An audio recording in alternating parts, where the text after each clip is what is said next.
Hey guys, thanks for joining me. Well, the theme of this video is basically would I prefer to stay living here in the Philippines, or would I prefer to move over to Vietnam, where I just returned from a few days ago. And I'm going to go over kind of the pluses and the minuses of both places, and then I'll let you draw your own conclusions. God knows I'm not equipped to advise you. I'll just tell you what happened to me, and then you can take it from there. One of the primary reasons that I wanted to go to Vietnam was to see my friend Gary. We've been friends for over 30 years, and so we've made this little ritual recently where last year I went to Indonesia and we hooked up because he was over there. And this year he went over to Vietnam, and every time he goes to a new country, he just calls me up and says, hey, why don't you come join me? So I do. And we hang out for a couple, 3 weeks, and we do what best friends do. We go out, and we have a good time, we eat, we talk, we bond, and then it's time to go home, and that's that. So, and I don't know what's going to happen next year, but we'll see. The second reason that I really wanted to go to Vietnam was I want to start a little cycle going of getting out of the country every 6 months or just prior to 6 months. There is a process you have to go through called an exit clearance. You have to get what's called an exit clearance when you leave the Philippines if you have resided here for 6 months or longer. And it's just a long, arduous journey for me, and it always turns out to be more expensive than I thought. And I've just come to the conclusion that it's easier just to book some cheap flight, bug out to wherever is on sale, maybe just sit in the airport for a few hours and then catch a plane ride back after midnight the next day. And I've satisfied that requirement. I think it would be a lot simpler. And it also keeps me at a level where I can get out of the country immediately if I have to, because things can happen, you know. And I won't bore you with examples, but you guys know what I'm talking about. So the third reason that I really wanted to get out of little Dumaguete here was I was turning into the proverbial grumpy old man. I love it here. It's yeah, I call it my home. I have little May, but I have thought, you know what? If I could go to a place that suits me better, I could just grab little May, and her and I could get on the plane together and go live there. And I wanted to go see if Vietnam was that place, because the things that are here in the Philippines that get on my nerves are not going to change. I didn't come here to change them. But one quick side note here is when I do my videos, it's never going to be a postcard or a brochure or a bumper sticker for the Philippines. It's just the realities of my life here, and the good, the bad, the ugly, the great. And I'm not going to spin it. You know, it's just going to be, to me, what it is. So that being said, along with all the wonderful things that I love here, there are a whole bunch of things that just flat out annoy me. The infrastructure sucks.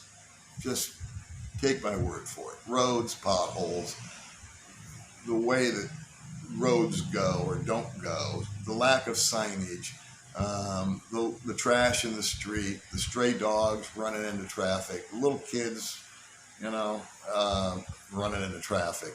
I could go on, but I won't waterboard you with examples about that. The medical care here I find to be subpar, in all honesty.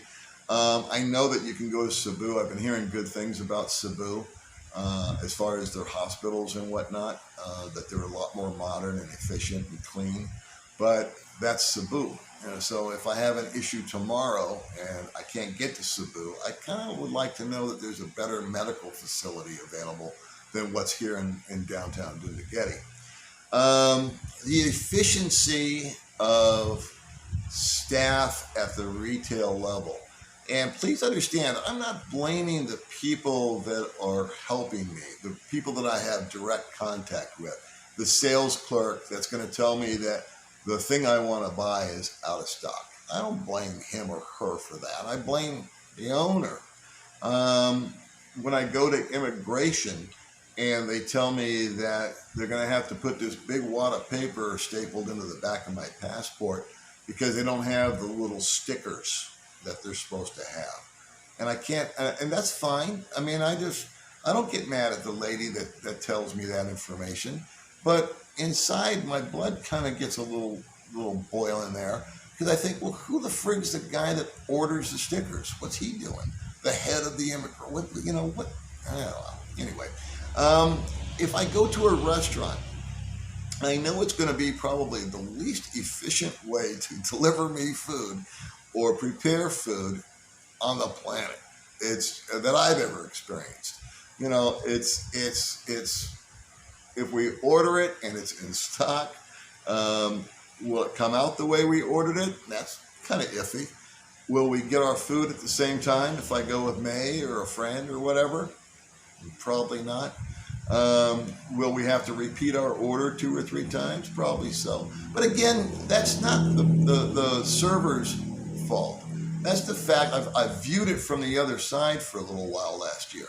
And that's really just the lack of attention that the owner of the place is doing as far as training or having meetings or working with his employees or surveying his customers about how things are going. So because, a business is something that's always evolving. And if you want to be competitive and you want to be successful, well, if you're in the customer service business, i.e. a restaurant, well, then you ought to be hands-on and get in there. Unless you're a McDonald's or a Jollibee that's got a system in place. Well, McDonald's and Jollibee have got really good systems in place. And even they run out of French fries. So that's kind of the knucklehead stuff. Again, I won't kill you with examples that I just kind of was tired of. And I just sort of wanted to be in a more modern setting, in a cleaner setting, in a different environment. And that's exactly what I found when I landed there in Nha Trang, Vietnam. Or as I like to say, Nha Trang. Gary started showing me around the city, and he was pointing it out, and it was just amazing. The streets were super wide and clean. Traffic, even though I think the volume of traffic was about the same as the volume here, it always flowed because they had designed the city with roundabouts and with strategically placed stoplights and just the way, and they had one-way streets that made sense to go one way. So navigating the traffic over there was a whole lot easier. The vehicles were super clean. There were no exhaust fumes coming into your face. There were no trikes. There were no jeepneys. I didn't see a vehicle there older than 4 or 5 years old. The only old vehicles that I noticed were the motorbikes that the local folks drove. And even those were cool. I mean, a lot of them were these little electric bikes that the students were driving, and I thought those were awesome. When we went to a restaurant, they had systems down, and I want to tell you, we went to a lot of restaurants, breakfast, lunch, dinner, and we went to different parts of the city, different times, different places, and I can tell you, without a shadow of a doubt, every single time that we ordered our food, it came out looking exactly like it did on the menu. There were options there as far as food goes. A lot of Russians reside in Nha Trang for some reason. That's kind of like their hub. And I didn't realize this. I had a whole different envisionment, if you will, of Russians. I always thought of them as the KGB guy, you see on TV. But a lot of them were just really friendly guys that owned places of business. And then there were the other guys that were just as thick as could be and looked just as mean as could be, and you knew they meant business. But at the end of the day, I didn't have any problems with the restaurants. I didn't have any problems at stores.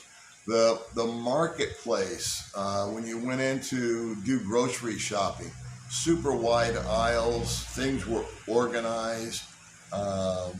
I went to a pharmacy, and boom, they had it, and boom, they had this, and boom, they had that. As far as prices go, I found that you could live over, and I'm only speaking about Nha Trang because that's the only city that I was in. You could live there, I could live there, I'm sorry. I could live there for the same money that I live here. For the same money that I could live there, I would get an apartment, same size as this one. It would be a lot more modern. It would probably be in a high rise. Up, you take an elevator up to your room. I could get, oh man, I had 4G internet connection everywhere that I went. Did I mention that the internet is really crappy here in the Philippines? When I got to the airport, I bought a SIM card for my phone, and immediately I was on Facebook and I was on Messenger, and I could see my emails. No matter where I went, I didn't have to be hooked up to anybody's Wi-Fi. When I went into a restaurant, I didn't have to ask for the password because my phone was just, I was in a car, I was at the beach, we went out for a ride out into the countryside so I could see that. I was connected everywhere I went, 4G, and the cost was $10 for a month's worth of unlimited text and internet, and well worth the money. What else did I love? The food, the variety was there. They had, the service was impeccable. In other words, they would bring a little caddy over of stuff. If you were ordering breakfast, all your butter and your jelly and your ketchup that you might want for your potatoes or whatever was right there. You got a cold glass of water the minute you sat down. And all of these things, I was just like, the first 4 or 5 days, I was like thinking, holy smoly, I gotta move here. I gotta grab Meg and I gotta come here. Back on the budget, I got waylaid there. I always go to food. The budget. For the same money that I live here, I could have an apartment. It would be in a high rise. The air conditioning would be in all 3 rooms. In other words, the living room and both bedrooms if you've got 2 bedrooms. Very efficient. The price of electricity is maybe half the cost of here. The price of the apartment is maybe $50 a month more. So I think those 2 right there would balance out. Groceries are a little bit more expensive, but the eating out experience is a totally different deal. With no disrespect to the Philippines, I don't like Filipino food. Just bottom line. I just don't like it. It's too sweet, it's too salty, there's no variation to it. It doesn't suit my palate. Conversely, to be fair, May, my girlfriend, does not like American food. She likes rice, she likes her fish, she likes the soy sauce with the lime in it and all that. And you know what? It's what we've grown up with. It's what our palates have become accustomed to. And I think that's just a cultural thing. All right. So it's no disrespect. But over there, the point being is over there for $1 or $2, I could get a meal, a local meal. They have a soup called pho. They have these little sandwiches. I forget what they're called. That street vendors make, and those are about 80 cents, $1.50, depends on who you get it from. So you could buy a couple of sandwiches and be full. You could have a bowl of soup and be full, and I would enjoy the meal. And then there's other than the sandwiches and the soup, there's other local cuisine that I sampled that I really, really like. I also have the option of getting Americanized or French influenced foods that were just really done well. And to do a breakfast over there, high dollar breakfast, that's bacon, eggs, eggs Benedict, ham, bread, jam, potatoes, coffee, the whole enchilada, just for breakfast, about $7. to go get a Rockstar hamburger that you cannot find in the Philippines. You cannot find the same hamburger in the Philippines. It was about $8 or $9. So that was a little pricey. But I like to, balance things out. If during the day here, if May and I go out to eat, I'm going to go spend $5 as opposed to $7 for my meal. And May's going to get something also. It's going to be a Filipino style dish, but because of the restaurant we're in, it's going to run $4 or $5. So I'm in for a $10 bill, maybe 12. Whereas in Vietnam, May and I could go out and eat locally 3 or 4 days a week, and both of us would be satisfied, and we would spend half that. So I see it as financially a whole lot, actually more palatable than here. I went to a dentist while I was there. I had my teeth cleaned in a state-of-the-art dental facility. Super clean, super modern, and the total price was $7.50. Here in the Philippines, I get my teeth cleaned, and it's a $20 bill, and I'm always a little suspect as to how clean the equipment is, no matter where I've been. I've been to 3 or 4 different dentists. I did not get sick while I was over there, so I didn't go to a doctor's office just for the sake of going to a doctor's office. But I asked Gary, I said, what's medical cost over here? And he said, it's dirt cheap. So I just take him at his word. And I did see some hospitals over there. They looked very modern. I did not walk inside of them, so I don't want to blow smoke up your skirt.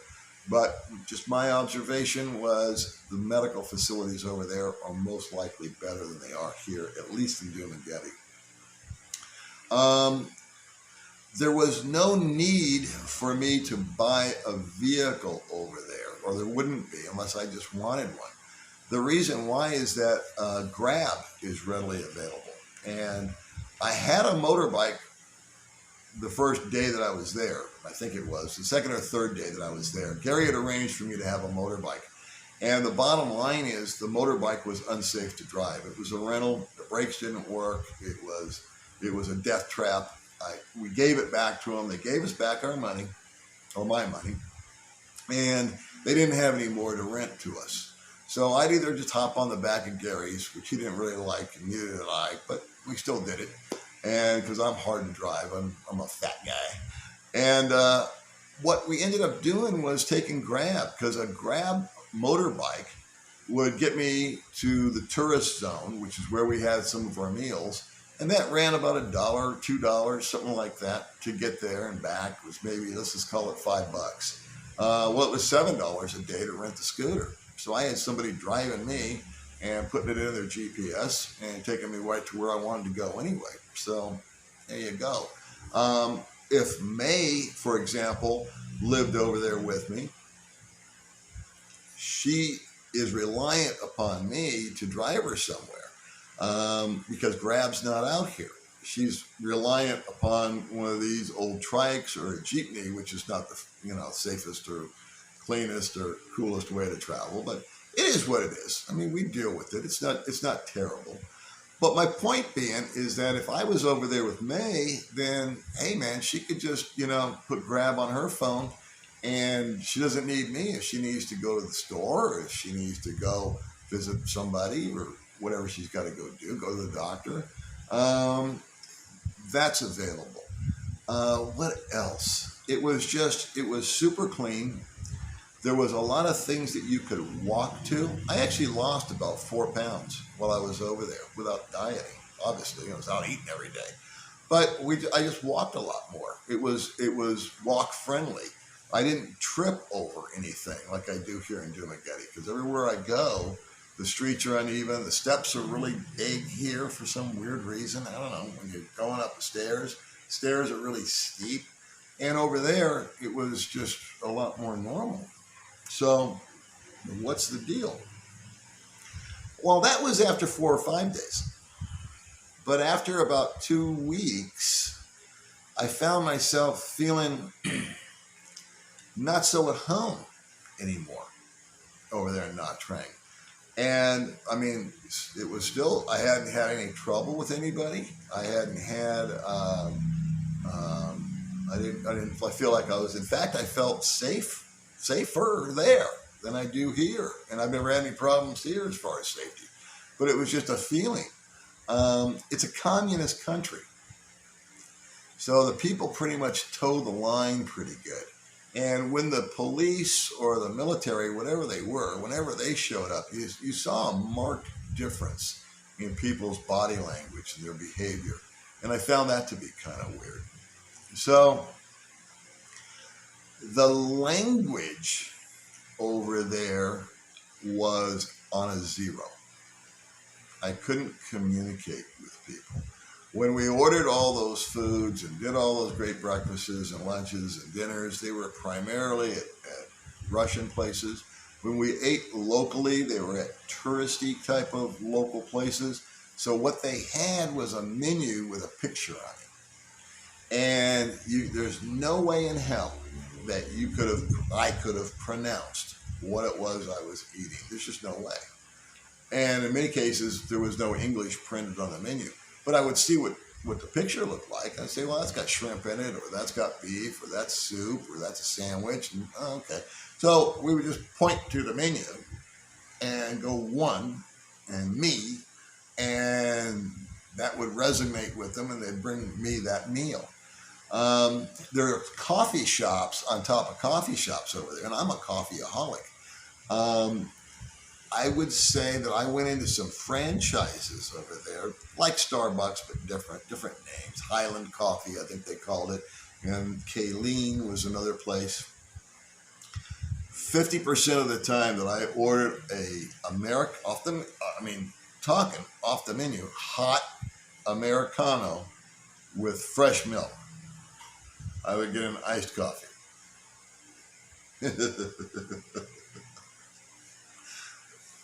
I'm not complaining. I'm just trying to illustrate the level of language barrier that there is. There is no way in hell that they can acclimate, if they're not trained, to the English language. And there's no way in hell that I can acclimate to the Vietnamese language. It's tonal. I mean, here I can say a word and I can say it wrong, but people get it because the word is still the word. If I say a word over in Vietnam, and if I don't raise my voice or lower my voice at the beginning or the end of the word loses all of its meaning. So this old dog ain't learning that new trick. So I found that the people were friendly, but they were a little bit distant. I watched them interact with each other, and yeah, the people were playful with one another. They had a great attitude. They would goof around, but not like the Philippines. And the one thing that I saw lacking so much over there was smiles. And I mentioned that in another video that I did from there, is that, and I had to kind of verify that with myself when I got back, was people driving their car, people that got into a little bit of a traffic jam, people that were working, people that were serving you the food, people that were selling you the tomato on the street, the guy that was getting you something off the shelf would bring it up. They were super fast. They were super efficient. They were super hardworking. They got it. They always had it in stock. Once you were able to communicate what you wanted, boom, you had it. It was there. But they never smiled at you. Or I shouldn't say never. They rarely smiled at you at the end of the transaction, unless you just kind of grinned at them. And I didn't see a lot of the camaraderie between the locals there that I see here in the Philippines.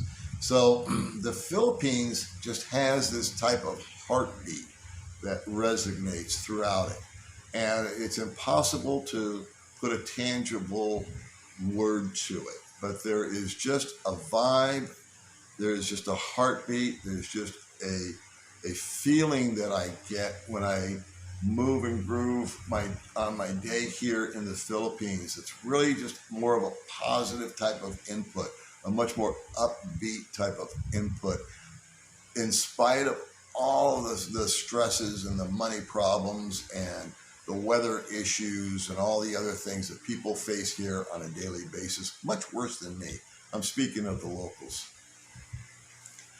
So I came back and I got back home, and it was like a 30-hour journey to fly for 5 hours. But after a couple, 3 days, I was sitting here on this very couch, and I was still wrestling with the idea of, where do I want to go?